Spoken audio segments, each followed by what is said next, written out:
चुनावी बॉन्ड योजना को खत्म करने और साथ ही अनुच्छेद 370 को निरस्त करने जैसे सुप्रीम कोर्ट के कई ऐतिहासिक फैसलों का हिस्सा रहे न्यायमूर्ति संजीव खन्ना ने आज 11 बजे को भारत के 91वें चीफ जस्टिस के रूप में शपथ ली है। राष्ट्रपति द्रौपदी मुर्मू ने सुबह 10 बजे राष्ट्रपति भवन में आयोजित समारोह में उन्हें पद की शपथ दिलाई। न्यायमूर्ति खन्ना ने न्यायमूर्ति डी.वाई. चंद्रचूड़ की जगह ली है, जो रविवार को रिटायर हुए और उनका कार्यकाल 13 मई 2025 तक रहने वाला है। तो वहीं जस्टिस संजीव खन्ना ने जिला कोर्ट के वकील के तौर पर अपने करियर की शुरुआत की है। खबरों के मुताबिक केंद्र सरकार ने 16 अक्टूबर को मुख्य न्यायाधीश चंद्रचूड़ की सिफारिश के बाद 24 अक्टूबर को न्यायमूर्ति खन्ना की नियुक्ति को आधिकारिक रूप से अधिसूचित किया था। तो वहीं शुक्रवार को न्यायमूर्ति चंद्रचूड़ का सीजीआई के रूप में अंतिम कार्य दिवस था और उन्हें सर्वोच्च न्यायालय और साथ ही उच्च न्यायालयों के न्यायाधीशों, वकीलों और कर्मचारियों द्वारा शानदार विदाई दी गई। जनवरी 2019 से सुप्रीम कोर्ट के जज के रूप में कार्यरत न्यायमूर्ति खन्ना कई ऐतिहासिक फैसलों का हिस्सा रहे, जैसे ईवीएम की पवित्रता को बनाए रखना, चुनावी बॉन्ड योजना को खत्म करना, अनुच्छेद 370 को निरस्त करना और साथ ही दिल्ली के पूर्व सीएम अरविंद केजरीवाल को अंतरिम जमानत देना। न्यायमूर्ति देवराज खन्ना के बेटे हैं जस्टिस संजीव खन्ना।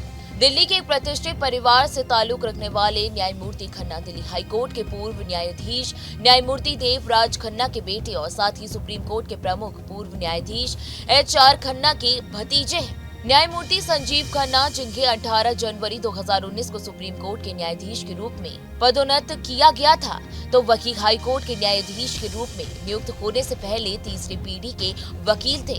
वो लंबित मामलों को कम करने और साथ ही न्याय वितरण में तेजी लाने के उत्साह से प्रेरित हैं। जस्टिस संजीव खन्ना के चाचा 1976 में आए थे चर्चा में। न्यायमूर्ति खन्ना के चाचा जस्टिस एच.आर. खन्ना आपातकाल के दौरान कुख्यात एटीएम जबलपुर मामले में असहमतिपूर्ण फैसले लिखने के बाद 1976 में इस्तीफा देने पर सुर्खियों में आए थे। आपातकाल के दौरान मौलिक अधिकारों के हनन को बरकरार रखने वाले संविधान पीठ के बहुमत के फैसले को न्यायपालिका पर एक काला धब्बा माना गया था। तो वही हालांकि न्यायमूर्ति एच.आर. खन्ना ने इस कदम को असंवैधानिक और साथ ही कानून के शासन के खिलाफ घोषित किया और इसकी कीमत चुकाई, क्योंकि तत्कालीन केंद्र सरकार ने उन्हें हटा दिया और न्यायमूर्ति एम.एच. बेग को अगला सीजीआई बना दिया गया।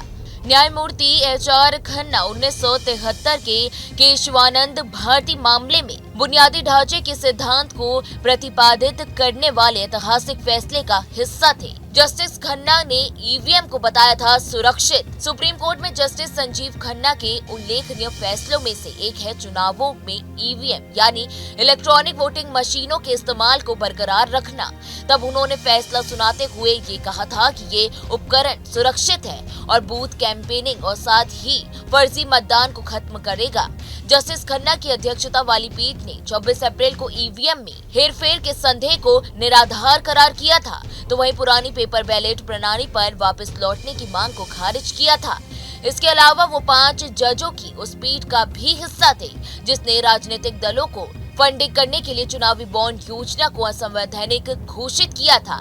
जस्टिस खन्ना 5 न्यायाधीश की पीठ का हिस्सा थे जिसने संविधान के अनुच्छेद 370 को निरस्त करने के केंद्र के 2019 के फैसले को बरकरार रखा, जिसने तत्कालीन राज्य जम्मू कश्मीर को विशेष दर्जा दिया था। ये न्यायमूर्ति खन्ना की अगुवाई वाली पीठ ही थी जिसने पहली बार तत्कालीन मुख्यमंत्री केजरीवाल को आबकारी नीति घोटाले के मामलों में लोकसभा चुनावों के प्रचार करने के लिए 1 जून तक अंतरिम जमानत दी थी। वकील से सीजीआई बनने का सफर।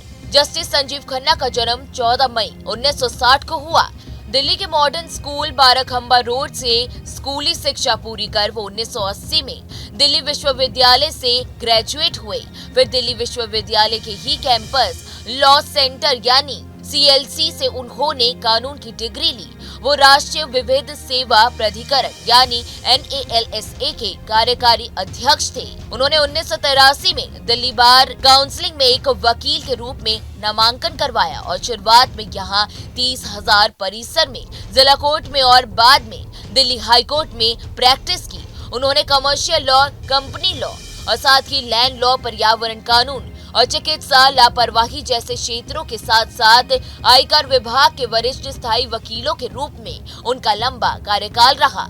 सन 2004 में वो राष्ट्रीय राजधानी क्षेत्र दिल्ली सरकार के लिए स्थायी वकील नियुक्त हुए, तो वहीं दिल्ली हाई कोर्ट में वो अतिरिक्त लोक अभियोजक और साथ ही एमिक्स क्यूरी के रूप में कई आपराधिक मामलों में अपनी भूमिका बखूबी निभाई। तो वहीं 2006 में स्थायी न्यायाधीश बनाए गए। तो वहीं दिल्ली हाई कोर्ट के जज रहते हुए उन्होंने दिल्ली न्यायिक अकादमी और साथ ही दिल्ली अंतर्राष्ट्रीय मध्यस्थ केंद्र और जिला न्यायालय मध्यस्थ केंद्र के अध्यक्ष प्रभारी न्यायाधीश का पद संभाला।